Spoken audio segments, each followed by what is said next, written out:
அனைவருக்கும் தாருவின் அன்பு வணக்கம். இப்ப நீங்க பாத்துட்டு இருக்கிறது எல்லாமே இத்தவன் கிளாஸ் கொரியன் டிராமாவோட கதாபாத்திரங்களின் பெயர்கள். இப்ப வாங்க நம்ம இந்த டிராமாவோட 15வது எபிசோட் பார்க்கலாம். ஃபர்ஸ்ட் 14 எபிசோட்ஸோட லிங்க் எல்லாம் இந்த வீடியோ டிஸ்கிரிப்ஷன்ல இருக்கு. அது மட்டும் இல்லாம நம்ம சேனல் பிளேலிஸ்ட் இத்தவன் கிளாஸ் தமிழ் எக்ஸ்பிளனேஷன்ல இருக்கு.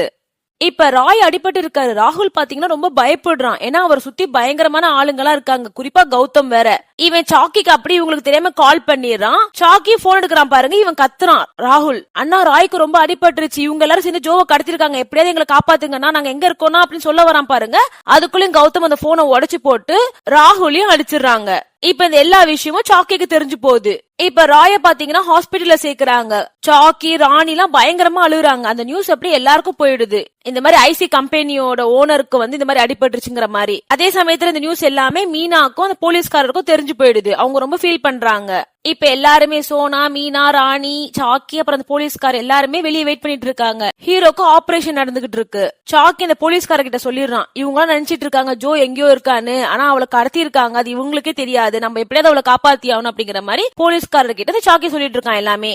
இந்த எல்லா விஷயத்தையும் இந்த பிஏ ஜங்கா கிட்டயும் சொல்றான். இப்ப கௌதம் காட்டுறாங்க. அவன் இந்த எல்லா நியூஸையும் ஜோக்கும் ராகுலுக்கும் படிச்சு காட்டுறான். ஜோ அப்படியே பயங்கரமா பதறா, அப்படியே அழ ஆரம்பிக்கிறா. ஐயோ அவருக்கு என்ன ஆச்சோங்கிற மாதிரி. ராகுல் சொல்ற, நீ தப்பு பண்ணிட்டே இருக்க அப்படிங்கிற மாதிரி. இல்லையே, இவ்வளவுதான் நான் கடத்தினேன், நீயும் வர அவனும் பின்னாடியே வரீங்க, நான் கரெக்டான பாதையில தான் போயிட்டு இருக்கேன் அப்படிங்கிற மாதிரி கௌதம் சொல்றான். இப்ப சாக்கி அந்த டானை பாக்க வரான். இவன் கூட தானே அவன் வேலை பார்த்திருப்பான். அந்த டானை பாக்க விட மாட்டேங்கிறாங்க அவனோட காவலாளிங்கெல்லாம். நீ எங்க வந்திருக்க, உன்னெல்லாம் உள்ள விட முடியாது அப்படிங்கிற மாதிரி. இப்ப மட்டும் நான் போலீஸ் கிட்ட சொன்னேன்னா நீங்க எல்லாருமே தொக்கா மாட்டுவீங்கடா அப்படிங்கிற மாதிரி சாக்கி சொல்றான். நீ சொன்ன எவன்டா நம்புவா, நீயே ஜெயில இருந்து ரிலீஸ் ஆன ஆள் அப்படிங்கிற மாதிரி இவங்க எல்லாம் கலாய்க்கிறாங்க பாருங்க. சாக்கி சொல்றான், நீ சொல்றதும் கரெக்ட் தான், ஆனா இப்ப நான் ஐசி கம்பெனியோட டைரக்டரா இருக்கேன், நான் சொன்னா எல்லாரும் கேட்பாங்க அப்படிங்கிற மாதிரி இப்ப சாக்கி அவ்வளவு கெத்தா பேசுறான். இதுல இருந்து என்ன தெரியுது, ஒரு நல்ல நெறியில வாழ்ந்தோம்னா அவங்களை எல்லாரும் மதிக்கிற ஸ்டேஜுக்கு அவங்க வராங்க. இப்ப சாக்கி ஜோ கடத்தப்பட்டது அது மட்டும் இல்லாம ராய்க்கு அடிப்பட்ட எல்லாமே காரணம் கௌதம் தான் அப்படின்னு சொல்லிடுறான். சோனா கிட்டே ராணி கிட்டே சொல்லிடான் பாருங்க. இப்ப சோனா நேரா ஜங்கா கிட்ட போய் கேக்குறா, எதுக்கு நீங்க இவ்வளவு கீழ்த்தனமா நடந்துக்கிறீங்க, உங்க பையனை விட்டு ஏன் இப்படி எல்லாம் பண்ண வைக்கிறீங்க, அவனை இவ்வளவு மோசமாக்குறது காரணமே நீங்க தான் அப்படிங்கிற முறை. இப்ப கூட ஜங்கா அவன் பையனை பத்தி யோசிக்க மாட்டேங்கிறான். ஐயோ இவன் இப்படி பண்றான்னு தெரிஞ்சா, ஜங்காவோட பையன் தான் இப்படி பண்றான்னு தெரிஞ்சிச்சுன்னா நம்ம கம்பெனியோட லாபம் போயிடுமேங்கிற மாதிரி தான் யோசிக்கிறான். சோனா சொல்றா, என்கிட்ட எல்லா எவிடன்ஸ் இருக்கு, நீங்க இது வரைக்கும் திருட்டுத்தனமா நிறைய ஊழல் பண்ணது, கருப்பு மணி சேர்த்து வச்சது அப்படிங்கிற மாதிரி பல குற்ற செயல்கள் நீங்க ஈடுபட்டு இருக்கீங்க, அது எல்லாத்துக்கும் நான் ஆதாரத்தோட இந்த கம்பெனில இத்தனை வருஷம் வேலை பார்த்ததுல நான் வச்சிருக்கேன், இது எல்லாத்தையும் நான் போலீஸ் கிட்ட கொடுக்க போறேன் அப்படிங்கிற மாதிரி இவங்க ஜங்கா கிட்ட சொல்றா. அது மட்டும் இல்லாம நான் இந்த கம்பெனியை விட்டு ரிசைன் பண்ணிக்கிறேங்கிறா. நீ ரிசைன் பண்ண பண்ணிட்டு போ அப்படிங்கிற மாதிரி ஜங்கா சொல்றான். இப்போதைக்கு அவனுக்கு பயப்பட ஆரம்பிக்கிறான். ஐயோ இதெல்லாம் வெளியே தெரிஞ்சிச்சுன்னா ஜங்கா அவ்வளவுதான் முடிஞ்சிச்சுங்கிற மாதிரி பாக்குறான். இப்ப சோனா ராய் அப்பாக்கு பண்ணி கொடுத்த சத்தியத்தை காப்பாத்திட்டா. ராய் அப்பா தானே இவருக்கு படிக்க ஹெல்ப் பண்ணிருப்பாரு, நீ சம்பாரிச்சு எனக்கு 2 மடங்கா கொடு அப்படிங்கிற மாதிரி சொல்லிருப்பாரு தெரியுமா. இவ கூட சொல்லிருப்பாரு, நான் 3 மடங்கா கொடுக்கறேன் அப்படிங்கிற மாதிரி. இப்ப சோனா ஒரு வழியா அவளோட கடனை தீத்துட்டா. இந்த சோனா கேரக்டர் பாத்தீங்கன்னா நல்ல பொண்ணுதான், தன்னையே வில்லி வில்லி நினைச்சுக்கிட்டு அதுவாவே வில்லி கேரக்டர் மாதிரியே மத்தவங்களுக்கு காட்டி வாழ்ந்துட்டு இருக்கும். இப்ப ராய காட்டுறாங்க. அவர் பாத்தீங்கன்னா பேச்சு மூச்சு இல்லாம இருக்காரு. ஆனா அவர் கனவுல அவங்க அப்பா கூட அவர் இருக்க மாதிரியே இருக்கு. அவங்க அப்பா கூட இவர் பேசுறதாகவும், அப்புறம் இவரும் உங்க அப்பாவும் ஒரு பிரிட்ஜ் மாதிரி ஒரு இடத்துக்கு போறாங்க. ஆக்சுவலா கொரியால என்ன நம்பிக்கைன்னா, ஒருத்தவங்க இறந்து போயிட்டாங்கன்னா அந்த பிரிட்ஜ் மாதிரி ஒண்ணு வரும், அந்த ஆத்மா அந்த பிரிட்ஜ கடந்துட்டாங்கன்னா அவங்க இந்த உலகத்தை விட்டு சொர்க்கத்துக்கு போவாங்கிற மாதிரி. இப்ப ராய் அப்பா சொல்றாரு, நீ இவ்வளவு நாள் ரொம்ப கஷ்டப்பட்ட, வா என்னோட அப்படிங்கிற மாதிரி. இல்லப்பா நான் இத்தனை நாள் ரொம்ப கஷ்டம் தான் பட்டிருக்கேன், ஆனா நான் இனிமே சந்தோஷமா இருப்பேன்னு தோணுது, நான் உங்க கூட வரல அப்படிங்கிற மாதிரி ராய் சொல்றான். அப்படியே ராய் அவங்க அப்பாவை கட்டி பிடிச்சுக்கிறான். அப்பா அடுத்த ஜென்மம் இருந்துச்சுன்னா நான் உங்களுக்கு மறுபடியும் பையனா பிறக்கணும், உங்களை நான் எப்பவுமே பெருமைப்படுத்தணும் அப்படிங்கிற மாதிரி ராய் சொல்றான். அதை பார்த்து அவங்க அப்பாவே சந்தோஷப்படுறாரு. இப்ப ராய் எழுந்துச்சுறாரு ஒரு வழியா. அவர் அப்படி அழுகுறாரு, தேம்பி தேம்பி அப்படி அழுகுறாரு. சோனா அப்படியே பார்த்து அவளுக்கு ஒரு மாதிரி ஆகுது. சாக்கி இதெல்லாம் பாக்குறான். ஆனா அவனுக்கு ஏதோ ஒரு வகையில சந்தோஷமா இருக்கு. ஏன்னா இத்தனை நாள் அவன் மனசுக்குள்ள அவ்வளவு வலி இருந்தாலும் அவன் அழுதுருக்கவே மாட்டான். ஆனா இப்ப அவன் அப்படி அழுறது ரொம்ப ரிலாக்ஸிங்கா இருக்கு அப்படிங்கிற மாதிரி இங்க எல்லாரும் ஃபீல் பண்றாங்க.